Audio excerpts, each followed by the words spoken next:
یہ بتانا مناسب ہوگا کہ سبق کہاں سے؟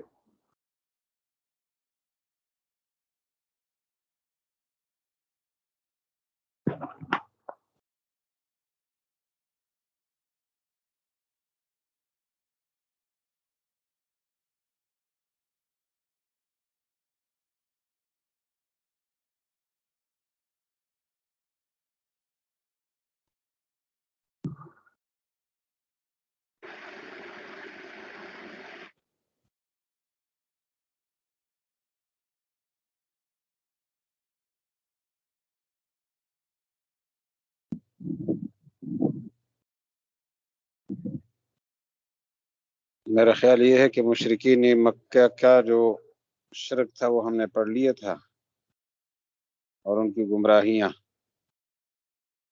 تقریباً مکمل ہو گئی تھی۔ تشبیہ اور تحریف، انکار آخرت، نبی علیہ السلام کی رسالت کو بعید از قیاس سمجھنا اور اس کے اسباب۔ آج کے دور میں مشرکین کا نمونہ کون لوگ ہیں، یہاں سے نیا سبق ہوگا۔ مشرکین کی جو خرابیاں ہم نے پڑھی ہیں، گمراہیاں جو ہم نے پڑھی ہیں، ان میں 5 چیزیں بطور خاص قابل توجہ ہیں۔ ایک شرک، ایک تشبیہ، ایک تحریف، اور ایک ہے آخرت کا انکار، اور حضرت محمد صلی اللہ علیہ وسلم کی مبارک رسالت کو بعید از قیاس سمجھنا۔ نبی علیہ السلام کی رسالت کو بعید از قیاس سمجھنے کی 2 بڑی وجوہات تھی۔ ایک تو وہ پیغمبری کی حکمت سے واقف نہیں تھے، اور ایک یہ کہ جمال نبوت بشری حجاب میں تھا، تو ان کو شبہ ہو گیا اور اشکال ہو گیا کہ آپ کیسے پیغمبر ہیں۔ موجودہ دور میں نمونہ ان کا کون لوگ ہو سکتے ہیں، تو حضرت شاہ صاحب فرماتے ہیں کہ اگر آپ نے مشرکین کا نمونہ دیکھنا ہو آج کے دور میں اور صحیح صورتحال سے واقف ہونا ہو، تو ہمارے زمانے کے دین سے ناآشنا لوگ جو ہے، دینی تعلیم سے ناآشنا، شعائر اسلام سے ناواقف، جاہل اور ناخواندہ مسلمانوں کی زندگی دیکھی۔ دینی تعلیم سے ناآشنا، شعائر اسلامی سے ناواقف، جاہل اور ناخواندہ مسلمانوں کی زندگی دیکھ لیں، آپ کو مشرکین کا نمونہ مل جائے گا۔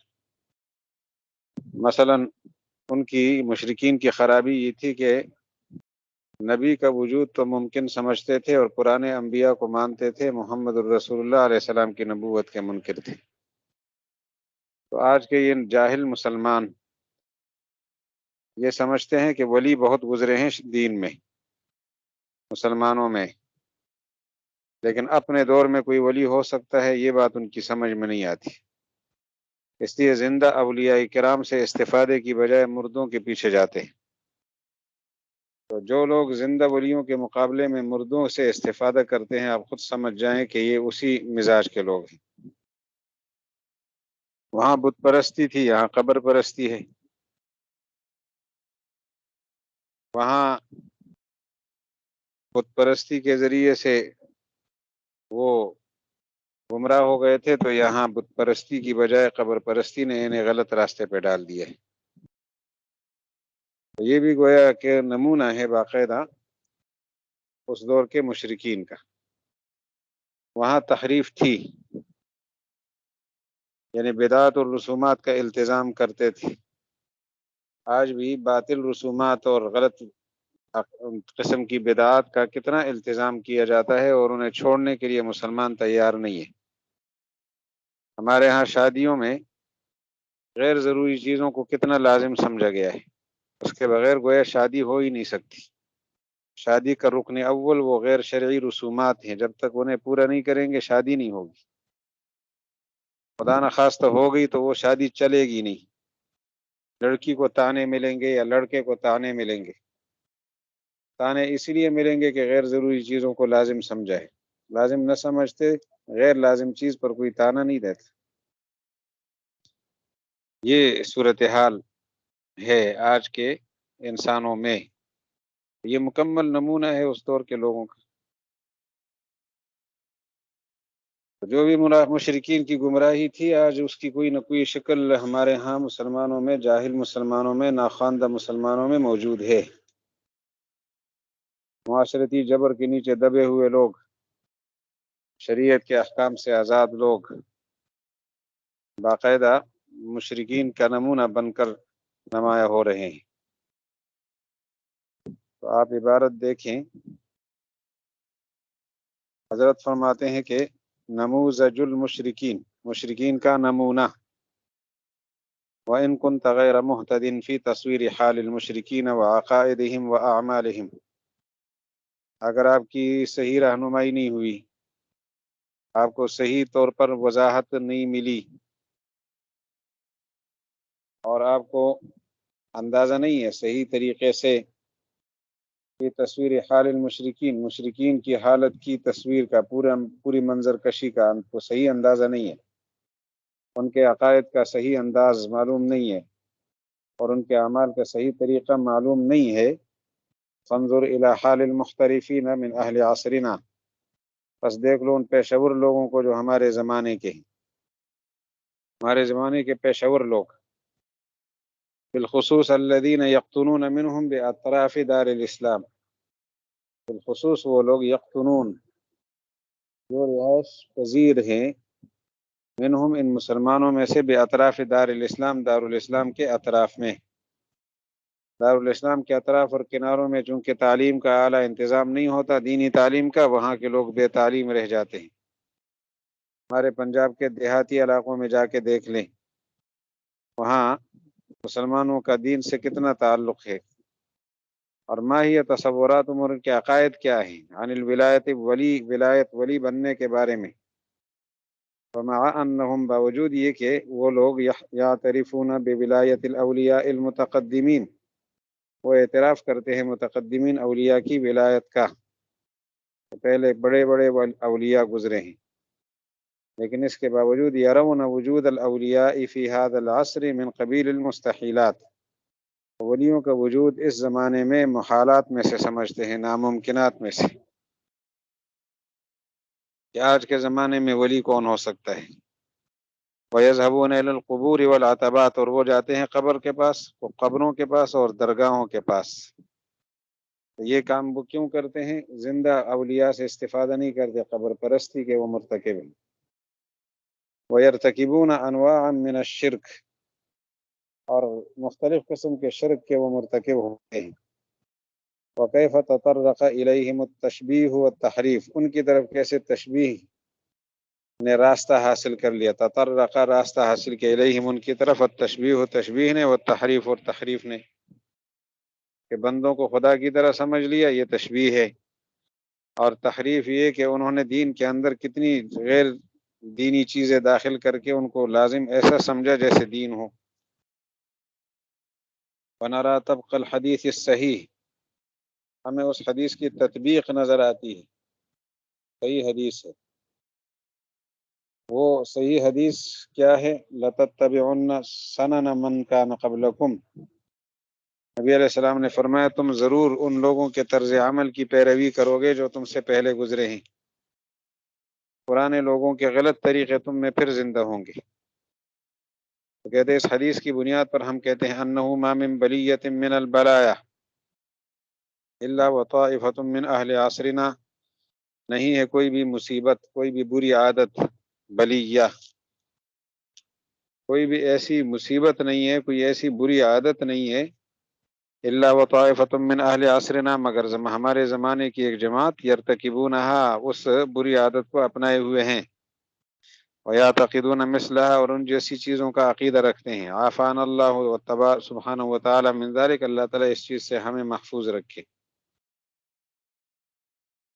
پھر فرماتے ہیں بلی یا آفت، مصیبت، کوئی بھی آفت اس دور میں نہیں ہے مگر آج اس کا نمونہ موجود ہے۔ وبالجملۃ، خلاصہ کلام یہ ہے، فإن اللہ تعالی بعث سید الانبیاء صلی اللہ علیہ وسلم بفضلہ ورحمتہ فی العرب، خلاصہ کلام یہ نکلا کہ اللہ تعالیٰ نے اپنے آخری پیغمبر کو عرب میں بھیجا اپنے خاص فضل اور رحمت کے ساتھ، وَأَمَرَهُ بِإِقَامَةِ الْمِلَّةِ الْحَنِیفِیَّہ، اور انہیں حکم دیا کہ آپ ملت حنیفیہ کو قائم رکھیں. وَخَاصَمَهُمْ فِي الْقُرْآنِ الْعَظِيمِ، اور قرآن پاک میں ان کے ساتھ مجادلہ کیا، مقابلہ کیا.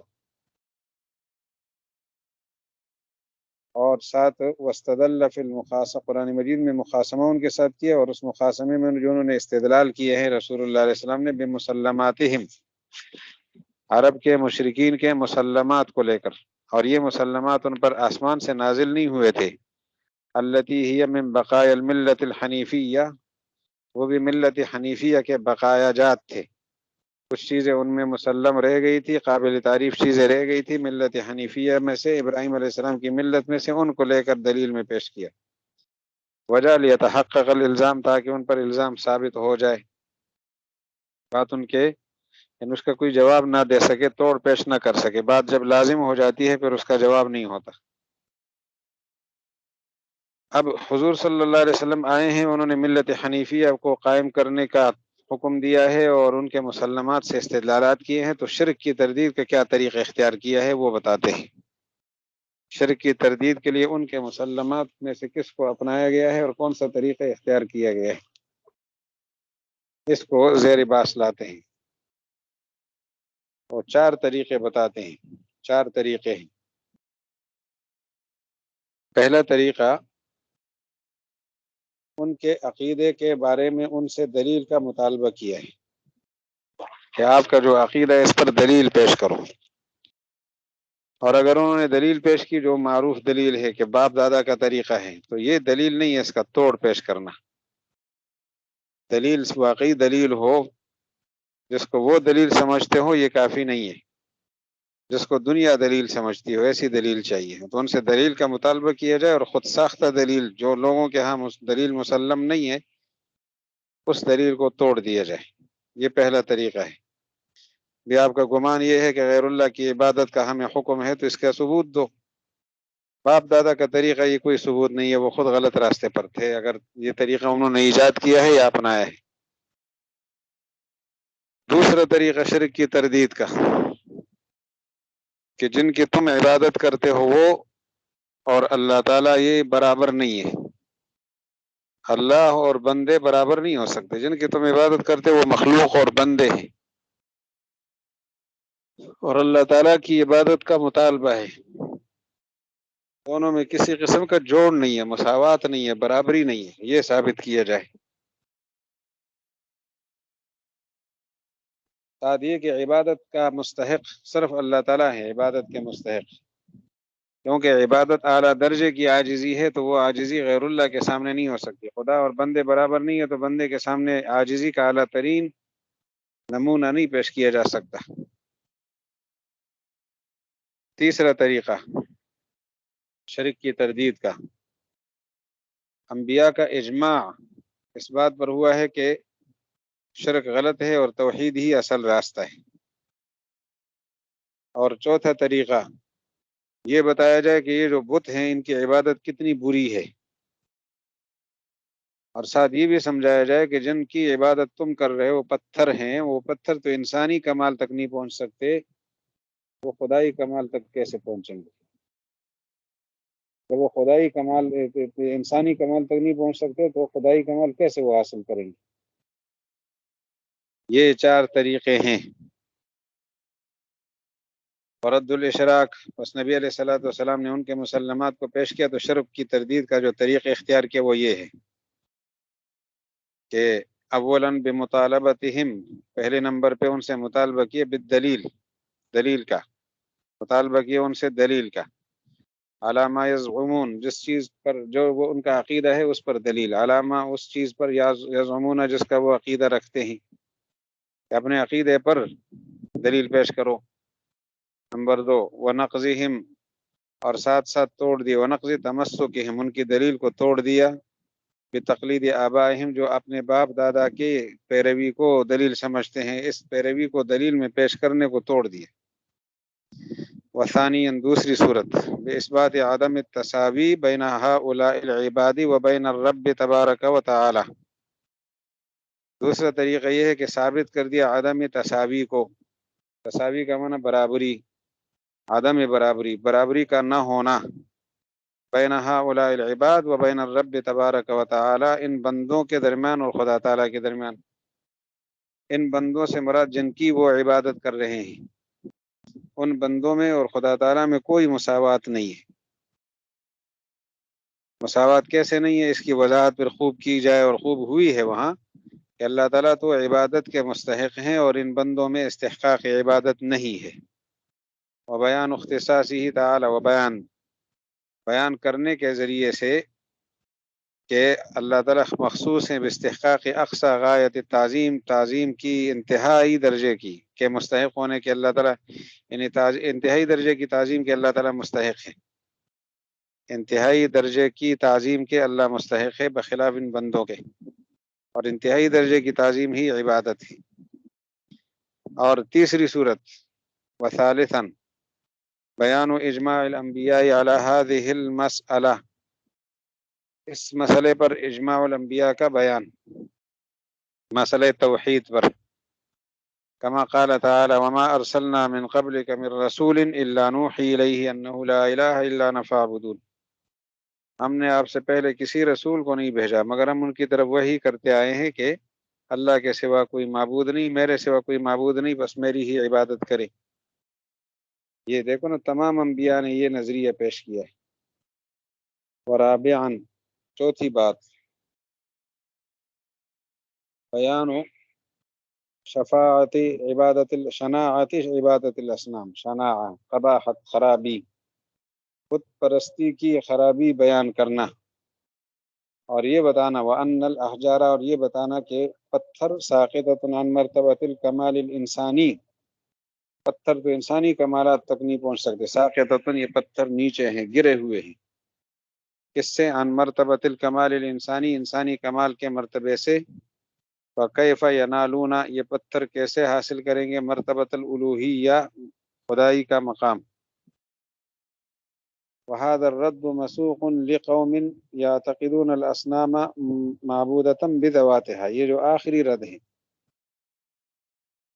آخری رد نمبر 4، یہ ان مشرکین کے لیے ہے جو بت کو معبود بالذات سمجھتے ہیں، اسی ہی کی عبادت کرتے ہیں. تو ان کے ساتھ مکالمے کی اور مجادلے کی یہ شکل ہوگی، اور قرآن پاک میں ہے. ان کی جو دوسری بڑی خرابی تھی تشبیہ کی، تو تشبیہ کا رد کیسے ہوگا؟ وہاں بھی انہوں نے طریقے بتائے ہیں، وہ 2 مرکزی طریقے ہیں، ان 2 طریقوں کو پیش نظر رکھیں. پہلا طریقہ یہ ہے کہ ان لوگوں سے جو تشبیہ کا عقیدہ رکھتے ہیں یہ پوچھ لیا جائے کہ اپنی اس تشبیہ پر دلیل دو، اور جو دلیل خود سے بناوٹی دلیل دیں تو اس کا توڑ پیش کرو، صحیح دلیل قبول کرو، بناوٹی دلیلیں نہیں کہ باپ دادا کی پیروی کرتے ہیں، یہ کوئی دلیل نہیں ہوتی. 3 طریقے ہیں یہاں بھی، رد تشبیہ کے 3 طریقے ہیں، پیچھے رد الاشراک کے 4 طریقے تھے. تو رد تشبیہ کا پہلا طریقہ یہ کہ ان سے مطالبہ کیا جائے کہ آپ لوگ دلیل پیش کرو اپنے اس عقیدے پر، خود ساختہ دلیل پیش کرے تو توڑ دو. دوسرا یہ کہ جن کو تم خدا کی اولاد سمجھتے ہو تو یہ بتا دو ان کو کہ باپ اور بیٹا ہم جنس ہوا کرتے ہیں. ایسا نہیں ہو سکتا کہ باپ کی جنس اور ہو، بیٹے کی جنس اور ہو، ماں کی جنس اور ہو، بیٹے کی جنس اور ہو، ایسا نہیں ہوتا، دونوں ہم جنس ہوں گے. تو جن کو تم خدا کی اولاد سمجھتے ہو، کیا خیال ہے خدا کا ہم جنس سمجھتے ہو؟ اور تیسری بات ان سے یہ کی جائے، اور قرآن پاک کے ذریعے سے ہی کی جائے جو قرآن پاک میں موجود ہے، کہ جس چیز کی طرف انہوں نے جو نسبت انہوں نے خدا کی طرف کی ہے، یعنی جو چیزیں خدا کی طرف منسوب کی ہیں، انہی چیزوں کا اپنی طرف منسوب کرنا بہت بڑا عار سمجھتے ہیں. جب انہیں کوئی کہے تمہاری بیٹی پیدا ہوئی ہے تو بہت پریشان ہوتے ہیں، سامنے نہیں آتے، چھپ جاتے ہیں کہ بیٹی کا باپ کہلاؤں گا، یہ ترتیب ہوتی ہے. لیکن خدا کے لیے فرشتوں کو بیٹیاں سمجھتے ہیں، یہ عجیب بات. تو تشبیہ کا رد 3 طریقوں سے ہوگا، ان سے ان کے عقیدے پر دلیل کا مطالبہ اور خود ساختہ دلیل کا جواب. دوسری بات یہ ہے کہ باپ اور بیٹے میں ہم جنس ہونا ضروری ہے، یہ سمجھایا جائے، اور یہاں پر موجود نہیں ہے، خدا تعالیٰ اور اس کی مخلوق کے درمیان موجود نہیں ہے۔ تو ہم جنس ہونا تو کیسے مخلوق کو بیٹا اور یا بیٹیاں سمجھتے ہو؟ اور تیسری بات یہ ہے کہ جو چیز تمہارے ہاں مکروہ ہے اس کو اللہ کی طرف کیوں منسوب کرتے ہو؟ بیٹی ہونا تمہارے ہاں منسوب ہے، مکروہ ہے، تو خدا کی طرف کیوں منسوب کرتے ہو؟ ورد التشبیہ، اولا تشبیہ کا رد پہلے مرحلے میں بمطالبتہم بالدلیل علی دعواہم، ان سے دلیل کا مطالبہ کیا جائے اپنے دعوے پر، ونقض تمسکہم بتقلید آبائہم، اور باپ دادا کی جو تقلید ہے اس کے استدلال سے اس سے استدلال کو توڑ دیا جائے۔ وثانیاً، اور دوسرا طریقہ، بیان و ضرورت التجانس بین الوالد والولد وهو مفقود بالبداہہ، ہم جنس ہونا والد اور ولد کے درمیان چاہیے، تو یہی وجہ سے تجانس، ہم جنس ہونا، اور یہ چیز اللہ اور بندوں کے درمیان ممکن نہیں ہے۔ خدا کے بیٹے کون ہو سکتے ہیں مخلوقات میں سے؟ جنسی جدا ہے۔ وثالثاً بیان و شناعت نسبت ما هو مکروہ و مذموم لدیہم الی اللہ تعالی، جو نسبت اللہ کی طرف کی ہے وہ نسبت مکروہ ہے، مذموم ہے ان کی نظر میں بھی، یعنی خدا کے لیے بیٹیاں تجویز کرنا، جیسے اللہ تعالیٰ نے خود فرمایا لِرَبِّكَ الْبَنَاتُ وَلَهُمُ الْبَنُونَ، کیا تیرے رب کی بیٹیاں ہیں اور ان کے بیٹے ہیں؟ وَهَذَا الرَّدُّ، اور یہ جو رد ہے آخری والا، مسوق لقوم، اس قوم کے لیے چلایا گیا ہے جو مقدمات مشہورہ کا عقیدہ رکھتے ہیں اور اس کے عادی ہیں، متوہمات الشعریہ، اور وہ وہمی چیزیں جو خیالی ہیں، ان کے خیال میں صحیح ہے۔ وکان اکثرهم من هذا القبیل، اور اکثر مشرکین اسی قبیل سے تھے۔ اس کے بعد رد التحریف ہے، رد التحریف، تحریف کے بارے میں بتایا تھا کہ تحریف ان کی کیا تھی۔ ان کی تحریف کس قسم کی تھی؟ انہوں نے دین میں کتنی چیزیں اپنی طرف سے شامل کر کے اللہ کے ذمہ ڈال دی تھی۔ وہ جو تحریف ہے یعنی من گھڑت باتیں دین میں داخل کر دی تھی، بت پرستی کو داخل کیا، بحیرہ صاحبہ کو داخل کیا، وسیلہ خام کو داخل کیا، لاٹری یعنی قسمت معلوم کرنے کے تیروں کو داخل کیا، باپ دادا کے طریقے کو یقینی سمجھنے کا یعنی عقیدہ داخل کیا۔ تو یہ جو تحریف ہے اس کا رد کیسے ہوگا؟ دو طریقے ہیں اس کے۔ ایک طریقہ یہ ہے کہ بتا دیا جائے کہ یہ ملت حنیفیہ میں موجود نہیں ہے، یہ چیز، ان کی تحریف کو اس طرح رد کیا جائے، تم نے خود سے بنایا ہے، ملت حنیفیہ ملت ابراہیمیہ میں یہ چیز موجود نہیں ہے، پتہ چلا اپنی طرف سے بنا چکے ہو۔ بلکہ اگلا مسئلہ یہ ہے کہ انہیں یہ بتا دیا جائے کہ اپنی طرف سے بھی نہیں بنایا تم نے، جن لوگوں نے اس کا اختراع کیا ہے، اس کو گڑھ لیا ہے، اس کو بنا دیا ہے، وہ لوگ معصوم نہیں تھے۔ ملت حنیفی میں تو یہ چیز تھی نہیں۔ اور رہی بات یہ کہ ملت حنیفی میں موجود نہیں ہے، یہ بات پہلی ہو گئی، اور یہ کہ جن لوگوں نے اس کو بنایا ہے وہ معصوم نہیں ہے، ان کی غلطیاں ہیں، تو کسی کی غلطی کو دین نہیں کہا جا سکتا۔ ان سے غلطی ہو گئی، دانستہ غلطی کی یا غلطی سے ہو گئی ان سے، اور دین کے اندر چیزیں داخل کی، تو کسی کی غلطی کو دین نہیں کہا جا سکتا۔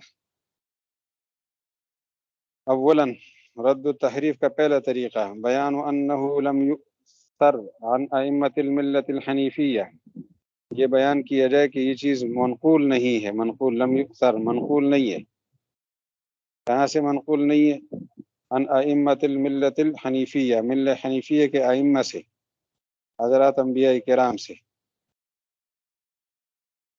تو لہذا یہ بالکل مخترع چیز ہے، اور مخترع ہے تو پھر بنایا کس نے ہے؟ وثانیاً، تو دوسری بات یہ سمجھائی جائے کہ بیان ان ذالک کلہ، یہ سب کچھ اختراعات و ابتداعات گڑنا ہے اور ایجاد کرنا ہے، ممن ان لوگوں میں سے، ان لوگوں کی طرف سے، لیسو بھی معصومین جو معصوم نہیں ہیں، معصوم نہیں تھے، انہوں نے یہ چیزیں شامل کی۔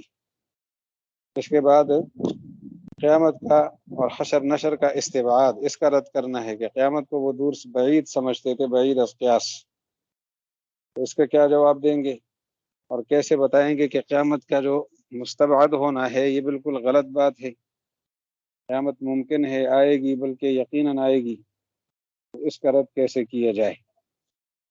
اس پر شاہ صاحب رحمہ اللہ طریقہ بتاتے ہیں، اور وہ بھی دو طریقے ہیں، دو طریقوں سے حشر نشر کے مستبعد ہونے کا رد کیا جائے اور بتایا جائے کہ قیامت ضرور آئے گی۔ طریقے اس کے دو ہیں۔ پہلا طریقہ کہ حشر نشر کے مختلف نمونے ان کے سامنے پیش کیے جائیں۔ مثلا ایک نمونہ یہ ہے کہ دیکھو، زمین میں بارش نہیں ہوتی تو مر جاتی ہے، بارش ہو جائے تو زندہ ہو جاتی ہے، یہ دیکھو نا، یہ زمین کے مرنے کے بعد زندہ ہونا ایک نمونہ ہے کہ آخرت بھی اسی طرح آئے گی۔ تو آخرت کیسے آئے گی کا جواب ہو جائے گا۔ تو دیکھو، یہ زمین مردہ زندہ ہو سکتی ہے تو انسان بھی مرنے کے بعد زندہ ہو سکتے ہیں۔ دوسری بات، آخرت کے نمونے وما اشبہ ذالک، اس طرح کی اور بہت ساری مثالیں آپ دے سکتے ہیں، قرآن پاک میں جگہ جگہ موجود ہے کہ اثر نو، مثلا ما اشبہ ذالک میں یہ ہے کہ ابتدا میں دنیا نہیں تھی، پیدا ہو گئی، تو اب آخر پھر نہیں ہوگی اور قیامت آ جائے گی، یعنی اس دنیا کو اللہ ختم کر دیں گے۔ وتنقیح المنات الذي هو شمول القدرہ وامکان العادہ، اس کی جو علت ہے اس کی تنقیح اور چھانٹی یہ ہے، یعنی اصل علت یہ ہے اس بات کا کہ ان سے یہ کہا جائے، غیر مسلموں سے، مشرکین سے، کہ دیکھو اللہ تعالیٰ نے جو پیدا کیا ہے انسان کو، مرنے کے بعد دوبارہ اس کو قدرت شامل ہے اللہ کی کہ نہیں، کہ قدرت تو شامل ہے، پھر یہ دوبارہ زندہ ہونا ممکن ہے کہ نہیں، کہ ہے۔ تو جب زندہ ہونا ممکن ہے اور قدرت شامل ہے اور وہ کہہ رہے ہیں کہ میں زندہ کروں گا، تو پھر کیا مشکل ہے، پھر تو ماننا پڑے گا۔ تو کسی مردے کا زندہ ہونا فی نفسی ہی ممکن ہے، اور پھر اللہ تعالیٰ کی قدرت اس کو شامل ہے کہ وہ باقی زندہ کریں، تو پھر ماننا پڑے گا کہ سچی ذات نے کہہ دیا کہ ایسا ہوگا تو ہوگا۔ تیسری صورت یہ ہے کہ اہل کتب سماویہ، آسمانی کتابیں جو ہیں، وہ ساری کتابیں اس پر متفق ہیں کہ موت آئے گی اور اس کے بعد پھر حشر ہوگا۔ موت تو آئے گی، وہ تو نظر بھی آ رہی ہے کہ انسان مرتے رہتے ہیں، لیکن مرنے کے بعد دوبارہ زندگی، اس پر اہل کتاب کا اتفاق رہا ہے۔ قیامت کے دن دوبارہ زندگی، اس پر اہل کتاب یا سماوی آسمانی کتابوں سے وابستہ لوگوں کا اس پر پورا اتفاق رہا ہے۔ تو وثالثاً، اولاً بالقیاس علی احیاء الارض بعد موتها، پہلے مرحلے میں قیاس کریں گے زمین کے زندہ کرنے پر، بعد موتها، اس کے مرنے کے بعد، وما اشبہ ذلک، اور اس کی علت یہ ہے کہ الذی هو شمول القدرت وامکان العادہ وامکان الاعادہ، علت اس کی یہ ہے کہ اللہ کی قدرت تو شامل ہے اس کو، اور اعادت بھی، واپس ہونا بھی ممکن ہے۔ وثانیاً، تیسری صورت، ثانیاً دوسری صورت، بیان و موافقت اہل الکتاب السماویتی، تمام آسمانی کتابوں میں، تمام آسمانی کتابوں نے جو فی الاخبار بھی، اس معاملے میں خبر دی ہے، حشر نشر کے حوالے سے، حشر نشر کے حوالے سے جو خبر دی ہے اس کو پیش کر لیا جائے کہ قیامت کے وجود پر تمام آسمانی ادیان جو ہے نا وہ متفق ہیں، تو لہٰذا یقیناً قیامت آئے گی۔ پھر اس کے بعد والرد علی منکر الرسالہ، محمد الرسول اللہ کی رسالت کے منکرین کا رد، یہ مشرکین کی بیماریاں گنی جا رہی ہے، مشرکین رسالت کے منکرین کا رد۔ سب سے پہلے یہ بتایا جائے کہ یہ نبوت تو پہلے کتابوں میں بھی موجود تھی، پہلے کتاب والے لوگوں کے لیے، اہل کتاب اولین کے لیے جو ہے نا یہ چیز موجود تھی، رسالت، یعنی حضور علیہ السلام پہلے رسول نہیں ہے، آپ سے پہلے بھی رسول گزرے ہیں، یہ بتایا جائے۔ بے بیان وجود یہاں کہ یہ رسالت موجود رہی فی الانبیاء السابقین، گزشتہ انبیاء میں رسالت تھی، آپ علیہ السلام کو اگر مل گئی ہے تو کوئی نئی چیز نہیں ہے۔ الرد علی منکر الرسالہ، پہلا طریقہ بیان وجودها فی الانبیاء السابقین، یہ رسالت پچھلے انبیاء میں موجود تھی، جیسے اللہ تعالیٰ نے فرمایا ما ارسلنا من قبلک الا رجالا نوحی الیہم، ہم نے آپ سے پہلے نہیں بھیجا مگر مردوں کو، وہی ہم ان کو کرتے تھے، من اہل القریٰ، بستیوں کے حضرات تھے وہ۔ وقال تعالی ویقول الذین کفروا لست مرسلا، کافر لوگ کہتے ہیں آپ پیغمبر نہیں ہو، تو کہہ دو کفا باللہ شہیدا بینی و بینکم ومن عندہ علم الکتاب، کافی اللہ تعالیٰ گواہ میرے اور آپ کے درمیان، اور وہ آدمی کافی ہے جس کے پاس علم الکتاب ہے۔ دیکھو علم الکتاب، انبیاء کرام والے علم الکتاب کے حاملین ہوتے ہیں اور خیرخواہ ہوتے ہیں، اور یہ رسالت ہمیشہ موجود رہی ہے، تو کیسے محمد الرسول اللہ کی رسالت کے منکر ہو؟ دوسری ترتیب، دوسرا طریقہ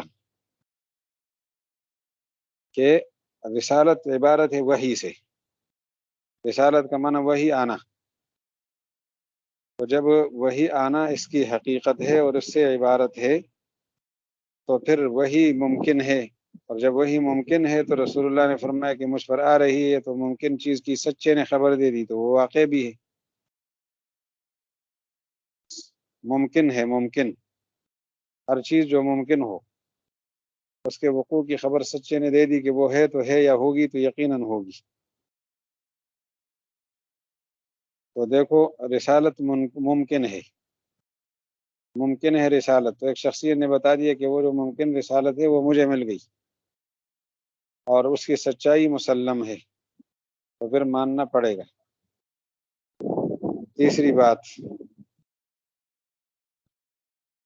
وہ یہ ہے کہ بیان ان عدم ظہور المعجزات التي يقترحونها، تیسرا یہ وہ اصل میں معجزات طلب کرتے تھے، خود من پسند معجزات، فلاں معجزہ کیوں ظاہر نہیں ہوتا، فلاں کیوں نہیں ہوتا، یہ جو اگلا لفظ ہے اسی کا جواب ہے کہ معجزات جو ان کا مطالبہ ہے وہ پورے نہیں ہو رہے، اور اللہ تعالیٰ ان کے ساتھ موافقت نہیں کر رہے، موافقت فی تعین شخص یتوخون رسالتہ، ایک نظریہ ان کا یہ تھا کہ نبی بنائے تو ہم سے مشورے سے بنائے، جس کو ہم اپنا بڑا مان سکتے ہیں اس کو نبی بنائے گا، ہر آدمی کو بڑا نبی نہ بنائے۔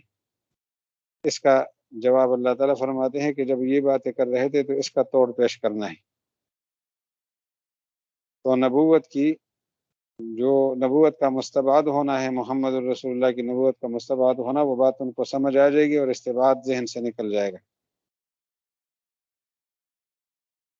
پھر دیکھ لیجئے والرد علی منکر الرسالہ، منکرین رسالت پر رد، اولا بیان وجود الانبیاء السابقین، پرانے انبیاء کے وجود کو بیان کیا جائے، جیسے وما ارسلنا من قبلک الا رجالا نوحی الیہم من اہل القریٰ۔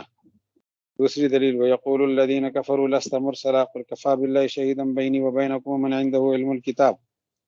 وثانیا دوسرا طریقہ بالدفع الاستبعاد، استبعاد کو بدفع الاستبعاد، استبعاد نبوت کو دفع کر لیا جائے، یعنی اس کی تردید کی جائے کہ مستبعد نہیں ہے، بیان ان الرسالہ ہونا عبارت عن الوحی، کہ یہاں عبارت جو ہے نا، یہ جو نبوت ہے اور رسالت ہے یہ وحی سے عبارت ہے۔ پھر وحی اس طرح ثم یفسر الوحی بما لا یکون من المستحیلات، اور پھر وحی کی ایسی تفسیر کی جائے کہ لوگ اس کو محال نہ سمجھے کہ ایسا بھی نہیں ہو سکتا، كما قال تعالى وما كان لبشر أن يكلمه الله إلا وحيا أو من وراء حجاب أو يرسل رسولا فيوحي بإذنه ما يشاء إنه علي حكيم۔ یہ وحی کی تفسیر ہو گئی کہ جو چیز محال نہ ہو، جیسے اللہ تعالیٰ نے فرمایا وحی جو ہے یہ محالات میں سے نہیں ہے، کہنا یہ چاہتے ہیں ثم یفسر الوحی، پھر یہ داعی جو ہے وحی کی تفسیر کرے کہ یہ محال چیزوں میں سے نہیں ہے، جیسے اللہ تعالیٰ نے فرمایا کہ اللہ بندے سے براہ راست کلام نہیں کرتا مگر وحی بھیجتا ہے، تو وحی ممکن ہے، یا من وراء حجاب کلام کرتا ہے، یہ بھی ممکن ہے، یا کسی کو نمائندہ بنا کر بھیج دیتا ہے اور وہ نمائندہ رسول فیوحی بإذنہ ما یشاء، اپنی اذن سے جس طرح چاہے وحی کرتا ہے، انہ علی حکیم۔ اس کے بعد فرماتے ہیں وثالثا تیسرا طریقہ ببیان ان عدم ظہور المعجزات التي يقترحونها، ان معجزوں کا ظاہر نہ ہونا جس کا وہ لوگ مطالبہ کرتے تھے، وعدم موافقت اللہ ایاہم فی تعین شخص یتوخون رسالتہ، اور جس شخص کو انہوں نے متعین کر دیا اپنی رسالت کے لیے، توخونا کہ یہ طلب کر رہے تھے اس کی رسالت کو، اس کو جو ہے نا ہم نے متعین کیا تھا، اس کو رسول ہونا چاہیے تھا، آپ اللہ تعالیٰ نے ایسا کیوں نہیں کیا، اس کا جواب دیا جائے۔ اور آگے فرماتے ہیں کہ ساتھ یہ بتا دیا جائے کہ جو عدم رسالت ارسال ہی تعالیٰ الملائکۃ رسولا، فرشتوں کو اللہ نے رسول کیوں نہیں بنایا، اس کی وجہ بیان کی جائے۔ عدم ایحاء تعالیٰ، اور اللہ تعالیٰ خود وہی کیوں نہیں کرتے ہر شخص کو جدا جدا، یہ بھی سمجھا دیا جائے، اس کا جواب دیا جائے۔ کل ذلک لمصلحۃ کلیہ، یہ سارے کام میں کلی مصلحت کے لیے ہے۔ یقصر علمہم عن ادراکہا، ان کے سمجھنے سے ان کا علم جو ہے نا کوتا ہے، یہ لوگ سمجھتے نہیں ہیں۔ ولما كان اکثر الناس الذين بعث الله اليهم الرسول صلی اللہ علیہ وسلم مشرکین، نبی علیہ السلام جن کو کی طرف مبعوث ہوئے اکثر مشرکین ہیں، تو یہ مقاصد قرآن پاک میں بہت زیادہ صورتوں میں ہے۔ مثلا بہت سارے ابواب صورتوں میں بھی ہے، اور بھی اسالیب و متعدد طریقوں کے ساتھ ہے، طرز کلام کے ساتھ، تاکیدات بلیغہ، اور بلیغ تاکیدات اس کے ساتھ ہیں۔ ولم يتحاشى عن تکرارها وتردادها، اس کو بار بار لانا اور اس کو مکرر کرنا، اس سے بھی قرآن پاک نے اپنے آپ کو نہیں بچایا۔ نام هكذا ينبغي ان تكون مخاطبۃ الحکیم المطلق مع هؤلاء الجہلہ، کہتے ہیں یہ قرآن پاک کا جو خطاب جاہلوں کے ساتھ ہے تو وہ اسی ترتیب سے پھر ہونا چاہیے۔ حکمت والی کتاب کا جاہلوں کے سامنے آنا، اس کے لیے یہی ترتیب ہونی چاہیے۔ والکلام فی مقابلۃ هؤلاء السفہاء جدیر بہذا التاکید البلیغ، اور ان لوگوں سے بات اسی تاکید بلیغ کے ساتھ مناسب ہے۔ ذالک تقدیر العزیز العلیم، یہ اندازہ ہے زبردست کا اور علم والے کا۔ انشاءاللہ سمجھ آئی ہوگی، کوئی جگہ سمجھ نہ آئی وہ پوچھ لیں، میں 5 منٹ دیتا ہوں۔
یہاں سے کچھ لکھ کر بھیجنے کا آپشن مجھے نہیں ملا، تو پھر میرا خیال ہے کہ لکھنے کی ترتیب اگر نہیں ہو سکتی، کسی کا سوال ہو زبانی فرما دیں۔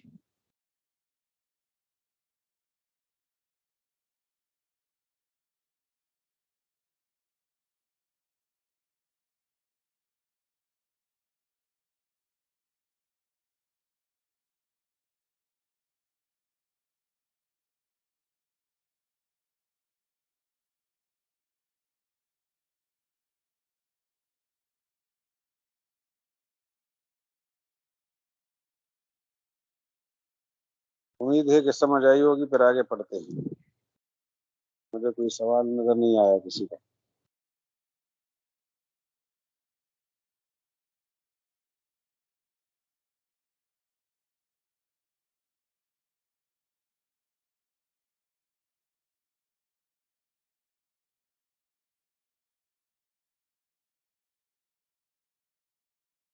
اگلی چیز دیکھ لیجئے، نموذج المشرکین کے پڑھنے کے بعد پھر مشرکین کے شر کی تردید اور تشبیہ کی تردید، تحریف کی تردید، استبعاد حشر نشر اور رد منکرین رسالت پر یہ مکمل ہو گیا۔ منکرین رسالت کے رد کے طریقے بتائے تھے 3۔ یہ بتایا جائے کہ انبیاء سابقین گزرے ہیں تو نبی ہو پہلے گزرے ہیں تو اب بھی ہو سکتے ہیں، یہ نئے رسول نہیں ہے، پہلے بھی تھے، تاکہ یہ استبعاد ذہن سے نکل جائے۔ یہ بتایا جائے کہ نبوت نام وحی کا ہے، وحی ممکن ہے، اور نبی علیہ السلام نے فرمایا میرے پاس آتی ہے تو آتی ہے۔ اور تیسری بات یہ کہ بھئی معجزات، وہ لوگ کہتے تھے ہمارے مطالبے پورے کیوں نہیں ہوتے، تو اللہ تعالیٰ نے ان کے مطالبے جو پورے نہیں کیے تو یہ کوئی بڑی مصلحت ہے، اور اس کے سمجھنے سے لوگوں کا علم کوتا ہے، علم لوگوں کا کوتا ہے۔ یہ جو ورد والا منکری رسالہ ہے نا، اس کو ایک نظر سے دیکھ لو۔ یہاں مجھے شبہ ہے کہ یہاں الجھن ہوئی ہوگی آپ کو، آواز اگرچہ نہیں آئی مجھے سوال کی، لیکن اندازہ لگ رہا ہے ایسا ہوگا۔ ورد والا منکر رسالہ، منکرین رسالت کا رد کیسے کیا جائے، قرآن پاک نے کیا طرز دیا ہے ہمیں، اور قرآن پاک میں کیا انداز اختیار کیا گیا ہے، قرآن پاک میں کون سا انداز اختیار کیا گیا ہے، اور ہمیں کون سا انداز اختیار کرنے کی دعوت ہے۔ تو سب سے پہلے بیان وجودہا، کہ یہ رسالت موجود رہی ہے پہلے لوگوں میں، اس کو بیان کرنا قرآن پاک نے بیان کیا ہے، اور ہمیں حکم ہے کہ آگے لوگوں کے سامنے رکھے۔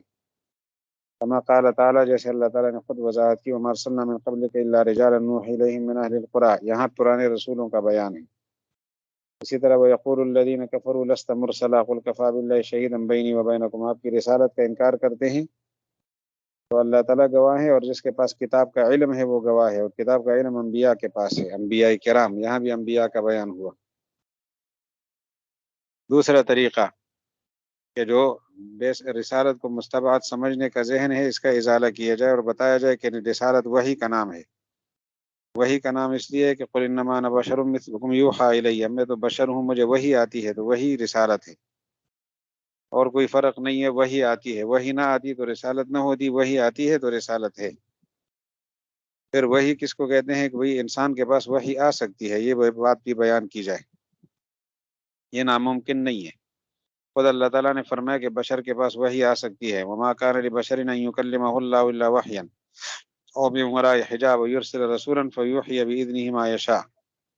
بشر کے لیے ایسا نہیں ہے کہ اللہ تعالیٰ سے براہ راست کلام کرے، مگر وحی کے ساتھ اللہ کلام کر سکتا ہے، تو وہی آ سکتی ہے، ممکن ہے۔ یا من وراء حجاب بات کرے تو وہ بھی وحی ہے، یا پیغمبر بھیج دے تو پیغمبر کا بھیجنا ممکن ہے، اور پیغمبر کو وحی کرے اللہ تعالیٰ۔ تیسری بات یہ تھی کہ انہوں نے یہ مطالبہ کیا تھا، ہم نے جو مطالبے کیے ہیں معجزات کے، وہ معجزات کیوں نہیں آئے؟ تو اس کا جواب دیتے ہیں کہ وہ بیان کر لیے جائے بے بیان ان عدم ظہور المعجزات، معجزات کا ظاہر نہ ہونا۔ کون سے معجزات؟ التی یقترحونها، جس کا وہ بے سوچے سمجھے مطالبہ کرتے تھے کہ فلاں معجزہ آ جائے، فلاں معجزہ۔ اور ساتھ یہ بیان کیا جائے کہ عدم موافقت اللہ تعالی ایاہم فی تعین شخص یتوخون، ان کا خیال یہ تھا کہ اللہ تعالیٰ نے اس آدمی کو نبی کیوں نہیں بنایا جس کو ہم پیش کریں، جس کو ہم نے نبوت کے لیے امیدوار بنایا ہے، اس کو نبوت کی امید نہیں ملی، یا ہماری مرضی کا نبی کیوں نہیں آیا؟ تو اللہ تعالیٰ نے اس میں موافقت نہیں کی ان بندوں کے ساتھ، فی تعین شخص، اس شخص کے تعین میں، یتوخون رسالت، جس کی رسالت کو یہ پسند کرتے تھے، طلب کرتے تھے کہ ہم اپنی مرضی کا بندہ پیش کریں گے۔ وعدم ارسالہ تعالی الملائکۃ رسلا، اور یہ کہ اللہ تعالیٰ نے فرشتوں کو رسول کیوں نہیں بنایا۔ وعدم ایحاء تعالی الی کل شخص، ہر شخص کو اللہ نے مستقل وحی کیوں نہیں بھیجی۔ یہ بیان کیا جائے کہ کل ذالک لمصلحۃ کلیہ، یہ کوئی خاص مصلحت ہوگی، نہ ہر آدمی کو نبوت نہ دینا، یہ حکمت اللہ جانتا ہے، اور فرشتوں کو رسول نہ بنانا اور فلاں آدمی کو رسول نہ بنانا، یہ اللہ کی حکمتیں ہیں، وہ بہتر جانتا ہے۔ یقصر علمہم عن ادراکہا، اس کے ادراک سے لوگوں کا علم کوتا ہے، لوگ نہیں سمجھتے۔ تو خدا کی حکمت پر یقین کرے، خدا حاکم بھی ہے، حکیم بھی ہے، تو حاکم ہے، اس کا فیصلہ مؤثر ہوگا، اور حکیم ہے، فیصلہ کوئی غلط نہیں ہوتا، انسان پہلے سے سوچ لے کہ فیصلے صحیح ہے۔ ولما كان اکثر الناس الذين بعث الله اليهم الرسول صلی اللہ علیہ وسلم مشرکین، جب اکثر لوگ جن کے پاس حضور صلی اللہ علیہ وسلم آئے وہ مشرک ہیں، تو اللہ تعالیٰ نے ان مقاصد کو، یہ جو مقاصد اوپر گزرے ہیں کہ انبیاء سابقین کا وجود رہا ہے دنیا میں، اور پیغمبری وحی کا نام ہے، اور تمہاری مرضی کے معجزات ظاہر نہ کرنا، اس میں بھی بڑی حکمت ہے۔ یہ چیزیں قرآن پاک میں بہت ساری صورتوں میں مختلف انداز بیان کے ساتھ پیش کی ہے اور بلیغ تاکیدات کے ساتھ پیش کی ہے۔ اور ولم یتحاشا، قرآن پاک نے اپنے آپ کو نہیں بچایا، ولم یتحاشا ان تکرارہا، اس کے تکرار سے، یعنی قرآن پاک نے اپنے اندر تکرار کو بھی سمو لیا کہ ایک بات بار بار ہو رہی ہے، وہ تردادہا، اور بار بار یعنی نئے نئے انداز کے ساتھ ہو رہی ہے۔ نعم ہاکذا ینبغی ان تکون مخاطبۃ الحکیم المطلق مع ہؤلاء الجہلہ، تو بھئی اسی طرح مناسب ہے کہ حکیم مطلق جاہلوں کے ساتھ اسی طرح بات کرے۔ والکلام فی مقابلۃ ہؤلاء السفہاء جدیر بہذا التاکید البلیغ، ان سفہاء بیوقوفوں کے ساتھ اسی طرح تاکیدی گفتگو ہونی چاہیے جس تاکید کے ساتھ قرآن پاک میں آئی ہے۔ ذالک تقدیر العزیز العلیم، یہ اندازہ ہے زبردست کا اور علم والے کا، اس نے اپنے اندازے کے مطابق قرآن پاک نازل کیا ہے۔ ذکر الیہود، یہودیوں کا تذکرہ اور ان کی گمراہیاں۔ سب سے پہلے دیکھیں کہ یہودی لوگ کیا کرتے تھے۔ وہ تورات کو ماننے والے تھے، لیکن تورات کو ماننے کے باوجود ان کو کیوں گمراہ کا کہا گیا، اس میں کون سی گمراہی ان میں آ گئی تھی؟ وہ گمراہی آپ کے سامنے رکھتے ہیں کہ سب سے پہلی گمراہی یہ تھی کہ انہوں نے تورات میں تحریف کی، تحریف، تبدیلی۔ نمبر 2، تورات کی آیات کا کتمان کیا، چھپایا، ان آیتوں کو لوگوں کے سامنے پیش نہیں کیا، بہت ساری آیتیں چھپائی۔ نمبر 3، جو تورات نہیں تھی اس میں غیر تورات کو شامل کیا، جو تورات نہیں تھی اس کو تورات میں شامل کر لیا، یعنی غیر چیزیں، باہر کی چیزیں تورات میں داخل کر دی، بنائی ہوئی چیزیں، اپنی طرف سے بناوٹی چیزیں تورات میں شامل کی۔ اور چوتھی گمراہی ان کی کہ تورات کے احکامات کے نافذ کرنے میں کوتاہی کرتے تھے، والتقصیر فی تنفیذ احکامها، تورات کے احکامات کو معاشرے پر لاگو نہیں ہونے دیتے تھے۔ اور پانچویں گمراہی ان کی یہ تھی کہ اپنے باطل دین کی زبردست پشت پناہی کرتے تھے، زبردست قسم کی پشت پناہی، عصبیت اس کو کہتے ہیں، آپ متعصب لوگ تھے۔ چھٹی خرابی ان کی یہودیوں کی یہ ہے کہ محمد رسول اللہ صلی اللہ علیہ وسلم کی رسالت کو کے منکر بھی تھے اور بے ادبی بھی کرتے تھے۔ نبی علیہ السلام کی رسالت کے منکر تھے، آپ کے بے ادب بھی تھے، تان و تشنیع بھی کرتے تھے، بلکہ یہ تان و تشنیع خدا کے ساتھ بھی جوڑ دیتے تھے، یعنی اللہ اور رسول کی گستاخی کرتے تھے، اللہ اور اس کے رسول کی گستاخی، یہ ان کی حرکتیں تھیں۔ اور ساتویں خرابی اور گمراہی ان میں یہ ہے کہ بخل اور حرص میں مبتلا ہو گئے تھے، بے حد درجے کے بخل میں اور حرص میں۔ تو دیکھ لے، ذکر الیہودی، یہود کا تذکرہ، وقد کان الیہود آمنوا بالتورات، کہ یہودی ایمان لا چکے تھے تورات پر، وکان من ضلالہم، لیکن ان کی گمراہی یہ تھی تحریف احکام التورات، احکام تورات کو تبدیل کیا، سواء کان تحریفا لفظیہ، تحریف لفظی ہو، تحریف لفظی کا معنی ہوتا ہے لفظی تبدیلی، اضافہ کرنا، کمی کرنا، لفظ آگے پیچھے کرنا، یہ تحریف لفظی ہے۔ اور تحریف معنوی کا معنی ہے باطل تفسیر کر لینا، الفاظ وہی ہے لیکن مرضی کی تفسیر کر لی۔ وکتمان آیات التورات، اور جیسے تورات کی آیتوں کا کتمان ہے اور چھپانا ہے۔ تورات آسمانی کتاب ہے لیکن اس کی آیتیں یہ چھپاتے تھے، بتاتے نہیں تھے لوگوں کو۔ تیسرے نمبر پہ وَإِلْحَاقُ مَا لَيْسَ مِنْهَا بِهَا افْتِرَاءً مِنْهُمْ، جو تورات میں سے نہیں ہے، الحاق ما، اس کا الحاق، لَيْسَ مِنْهَا، جو تورات میں سے نہیں ہے، بِهَا، اس تورات کے ساتھ ملانا، افْتِرَاءً مِنْهُمْ، اپنی طرف سے جھوٹ بنا کر۔ چوتھی گمراہی وَالتَّقْصِيرُ فِي تَنْفِيذِ أَحْكَامِهَا، تورات کے احکام کے نافذ کرنے میں کوتاہی کرنا۔ نمبر 5 وَالْعَصَبِيَّةُ الشَّدِيدَةُ لِدِيَانَتِهِمْ، اپنے دین کے سخت قسم کے متعصب طرفدار تھے اپنے دین کے، باطل دین کے۔ واستنکار رسالت نبینا صلی اللہ علیہ وسلم، وسوء الادب والطعن علیہ صلی اللہ علیہ وسلم، بل بالنسبت الی الرب تبارک و تعالی، استنکارہم رسالت نبینا، انکار کرنا استنکار رسالت نبینا، نبی علیہ الصلوۃ والسلام کی رسالت سے اپنے آپ کو دور رکھنا اور منکر ہو جانا، پھر اسی طرح بیعت بھی کرنا، طعن و تشنیع کرنا نبی علیہ السلام پر، بلکہ اللہ تعالیٰ کی نسبت بھی ایسے کام کر لیتے تھے. وابتلاؤہم بالبخل، اور ان کا آزمانا بخل کے ساتھ، والحرص، حرص کے ساتھ، ونحو ذلک من الرذائل، اور اس طرح بہت سارے رذائل تھے. یہ ان کی یہود کی گمراہی ہے. اس میں بریک کی تفصیل آگے آئے گی انشاءاللہ. کوئی سوال ہو تو کر لیجئے، وقت کم ہے، مزید آگے ابھی نہیں ہوگا.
کوئی سوال نہیں ہے یا سوال کا ہم تک پہنچنا ممکن نہیں ہے؟